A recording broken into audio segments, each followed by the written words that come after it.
Assalamualaikum warahmatullahi wabarakatuh. Penggunaan styrofoam masih marak digunakan oleh penjual makanan untuk membungkus produk mereka. Salah satu contohnya adalah penjual daging pada minimarket. Tahukah teman-teman bahwa styrofoam memiliki banyak dampak negatif? Salah satu dampak negatif terbesar dari styrofoam adalah susah terdegradasi oleh lingkungan. Hal itu menjadi salah satu penyebab lingkungan menjadi tercemar. Bagaimana solusi untuk mengatasi permasalahan ini? Yuk simak video inovasi kami. Kemunculan Sakafoam dapat menjadi salah satu alternatif kemasan yang dapat dilakukan untuk menjadi substitusi kemasan styrofoam.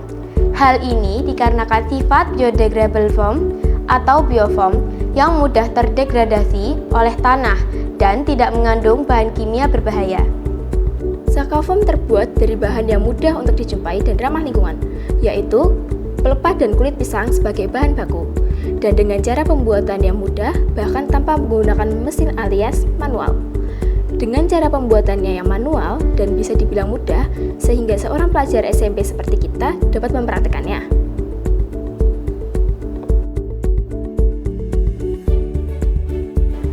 Manfaat dari Sakafoam antara lain adalah mengurangi limbah, mengurangi beban pada sistem pembuangan limbah, ramah lingkungan, dan tidak mengandung bahan kimia berbahaya. Dampak inovasi. Berikut merupakan dampak yang dapat ditimbulkan dari pengembangan inovasi Sakafoam. 1. Lingkungan.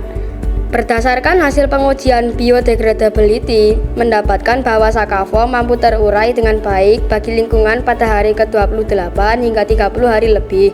Kedua, pada makanan.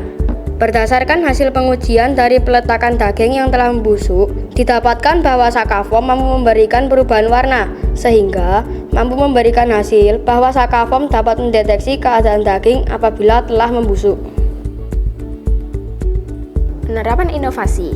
Penerapan inovasi pada pembuatan Sakafoam ini ditunjukkan untuk keseluruhan masyarakat yang ingin menggunakan sebuah kemasan ramah lingkungan, seperti ibu rumah tangga, penjual makanan, hingga sebuah UMKM F&B.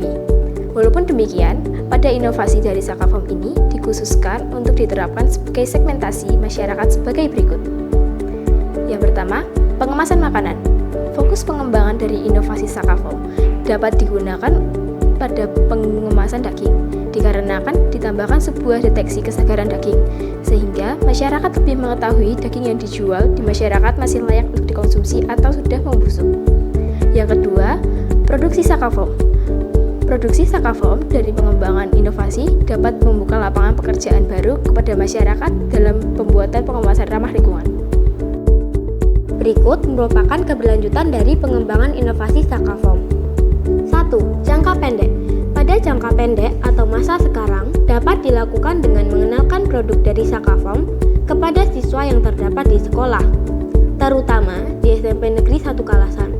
Proses sosialisasi ini mengedepankan bahwa produk Sakafoam dapat digunakan sebagai pengemas pengganti styrofoam. 2. Jangka menengah.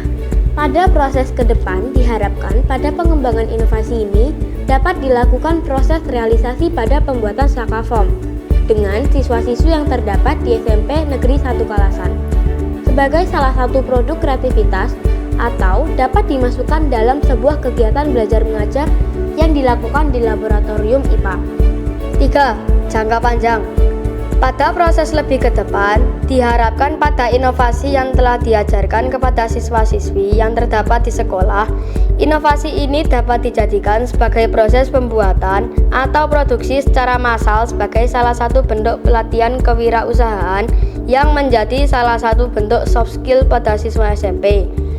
Pada produksi ini, dapat dilakukan sebagai salah satu bentuk peninggalan yang dapat dilakukan siswa-siswa yang telah mendapatkan proses bersosialisasi dan juga pembelajaran pembuatan Sakafoam, sehingga mampu bertahan ke depan. Pakai Sakafoam, solusi murah, ramah lingkungan.